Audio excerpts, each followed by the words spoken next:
നമ്മളെല്ലാവരും പ്രതീക്ഷകളോടെ കാത്തിരിക്കുന്ന ഒരു സിനിമയുണ്ട്. ഓഗസ്റ്റ് 14 റിലീസ് ചെയ്യുന്ന രജനീകാന്തിൻ്റെ കൂലി.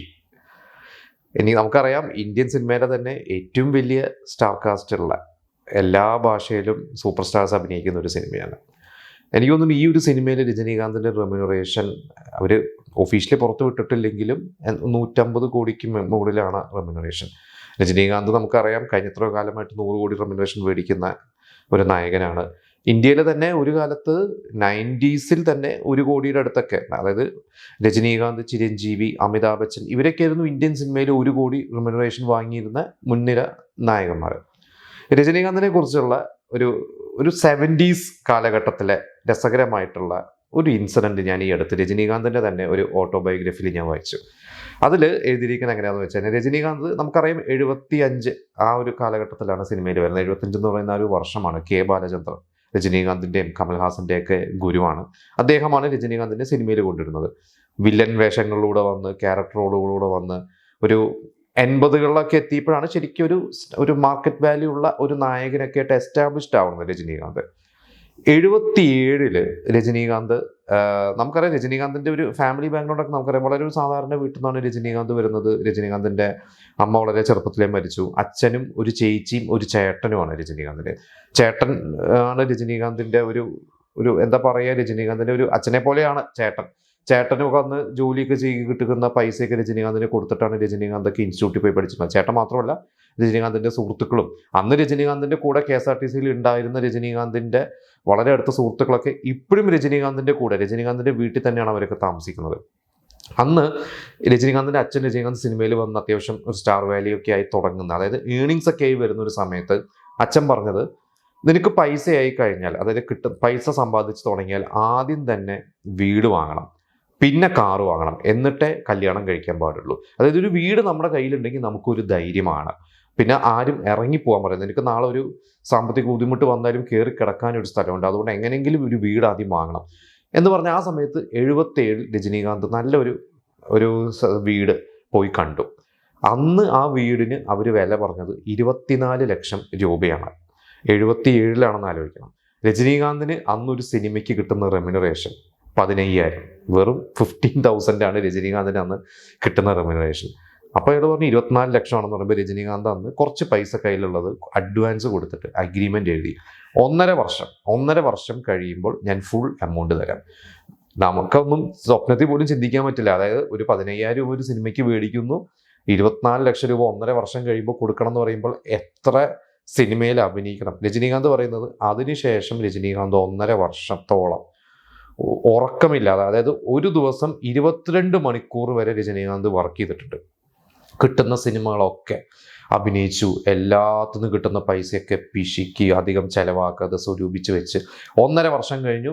ഈ പറയുന്ന ഫുൾ പേയ്മെൻറ്റ് കൊടുത്തു, അഗ്രിമെൻ്റ് എഴുതി, രജനീകാന്തിൻ്റെ വീട് സ്വന്തമായി. അതായത് രജനീകാന്തിൻ്റെ ഒരു ഡെഡിക്കേഷൻ, അല്ലെങ്കിൽ ഒന്ന് എയിം ചെയ്താൽ എനിക്കത് അച്ചീവ് ചെയ്യണം എന്ന് പറയുന്ന ഒരു കാര്യമാണ്, നമ്മളൊക്കെ കണ്ടുപിടിക്കേണ്ട ഒരു കാര്യമാണത്. രജനീകാന്ത് പറഞ്ഞു, ഞാനങ്ങ് ഇറങ്ങി തിരിച്ചു, അഭിനയിച്ചു, എനിക്ക് കിട്ടുന്ന റോളുകളൊക്കെ ഞാൻ തകർത്ത് അഭിനയിച്ചു, എൻ്റെ സ്റ്റാർ വാല്യൂ കൂടിക്കൊണ്ട് വന്നു, എനിക്ക് പൈസകൾ കിട്ടി, കൊടുത്തു. ഇത് കഴിഞ്ഞിട്ട് രജനീകാന്ത് വേറൊരു രസകരമായിട്ടുള്ള കാര്യം കൂടി പറഞ്ഞിട്ടുണ്ട്. ഞാൻ ആ വീട് സ്വന്തമാക്കിയപ്പോൾ രജിസ്ട്രേഷനൊക്കെ കഴിഞ്ഞ് ആദ്യമായിട്ട് എൻ്റെ ഗുരു കെ ബാലചന്ദ്ര സാറിനെ വിളിച്ചു, അദ്ദേഹത്തിൻ്റെ വീട് കാണിച്ചു. അത് കഴിഞ്ഞിട്ട് രജനീകാന്ത് ഓപ്പണായിട്ട് പറഞ്ഞിട്ട്, രജനീകാന്ത് മദ്യപിക്കുന്ന ആളായിരുന്നു, പുകവലിക്കുന്ന ഒരാളായിരുന്നു, എല്ലാ ദുശീലങ്ങളും സിനിമയിൽ വന്നപ്പോൾ ഉണ്ടായിരുന്ന ഒരാളായിരുന്നു.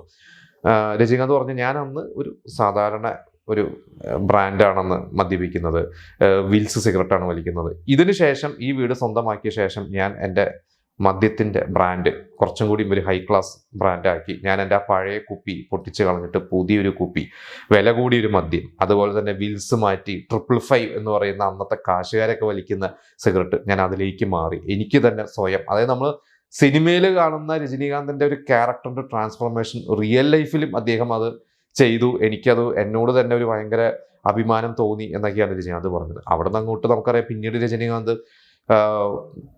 രജനീകാന്തിൻ്റെ കൂടെ തെലുങ്കിൽ, അതായത് അന്ന് അടയാർ ഇൻസ്റ്റിറ്റ്യൂട്ടിൽ രജനീകാന്ത് പഠിച്ചിരുന്ന സമയത്ത് Tamil batch, Malayalam batch, Telugu batch അങ്ങനെയൊക്കെയായിരുന്നു.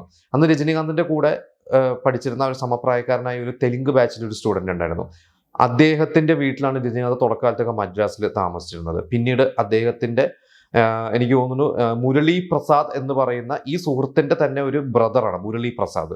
അദ്ദേഹമായിരുന്നു രജനീകാന്തിന് പിന്നീട് രജനീകാന്തിന്റെ മാനേജറായിട്ട് കൂടെ കൂടിയത്. അങ്ങനെ രജനീകാന്തിന് വേറൊരു വീട് വാങ്ങണം എന്ന് പറഞ്ഞു കഴിഞ്ഞപ്പോൾ പോയ്സ് ഗാർഡനിൽ അന്നത്തെ കാശുകാരൊക്കെ താമസിക്കുന്ന, ഇന്നും ഹൈ ക്ലാസ്സുകാരൊക്കെ താമസിക്കുന്ന അവിടെ ഒരു വീട് രജനീകാന്ത് ഒരു മുസ്ലിം ഫാമിലിയുടെ വീടായിരുന്നു എന്ന് രജനീകാന്ത് പറഞ്ഞിട്ടുണ്ട്. അത് ഒരു ബാദ്ഷാ എന്നെന്തോ പറഞ്ഞിട്ട് ഒരു വീടിൻ്റെ ഒരു പേരൊക്കെ ആ വീട് രജനീകാന്ത് എടുത്തിട്ട് രജനീകാന്ത് അത് മോഡിഫൈ ചെയ്ത് ബൃന്ദാവൻ എന്ന പേരാക്കി മാറ്റി. രജനീകാന്തിന്റെ നെയ്ബറായിരുന്നു ജയലളിത. എനിക്കൊന്ന് ഇപ്പോഴും രജനീകാന്തിന് ആ വീടുണ്ട്. വേറെ ഒരുപാട് വീടുകളുണ്ട്, ഇപ്പോഴും ആ ഒരു വീട് രജനീകാന്തിനുണ്ട്. പിന്നീട് രജനീകാന്തിന് ഒരു കല്യാണ മണ്ഡപം ഉണ്ടായി പണിതു. അങ്ങനെ ഇതൊക്കെ തുടക്കം ഈ പറയുന്ന നേരത്തെ നമ്മൾ പറഞ്ഞ 15,000 രൂപ വരുമാനമുള്ള സമയത്ത് 24 ലക്ഷം രൂപയുടെ വീടിന് വില പറഞ്ഞു കൊടുത്താണ് രജനീകാന്ത് തുടങ്ങി. ആ 10,000 തുടങ്ങി ലക്ഷങ്ങളെത്തി. എനിക്ക് തോന്നുന്നു 1990 അന്നത്തെ ഒരു ഫിലിം ഫെയർ മാഗസീനിൽ വന്നിരുന്നത് അന്ന് രജനീകാന്തിന്റെ റെമ്യൂണറേഷൻ 60 ലക്ഷം രൂപയാണ്. രജനീകാന്ത് കഴിഞ്ഞാൽ കമൽഹാസന് 20 ലക്ഷം രൂപ. അത്രയും ഡിഫറൻസ് ഉണ്ട്. രജനി കമലാണ് അന്നത്തെ നെടുന്തൂണായി നിൽക്കുന്നതെങ്കിലും രജനീകാന്തിന്റെ ഒരു മാർക്കറ്റ് അത്ര വലിയൊരു മാർക്കറ്റായിരുന്നു. അവിടുന്ന് രജനീകാന്ത് 1 കോടി റെമ്യൂണറേഷൻ, രജനീകാന്തിന് മുമ്പേ 1 കോടി മേടിച്ച ആളാണ് ചിരഞ്ജീവി. അത് മറ്റൊരു കഥയാണ്. 94 അമിതാഭ് ബച്ചനെക്കാട്ടും കൂടുതൽ മേടിച്ച ആളായിരുന്നു ചിരഞ്ജീവി എന്നൊക്കെ പറഞ്ഞ അന്നൊരു ന്യൂസ് ഉണ്ടായിരുന്നു. അപ്പൊ രജനീകാന്ത് 95 കഴിഞ്ഞു, 2000 എത്തിക്കഴിഞ്ഞപ്പോൾ കോടികളെത്തി.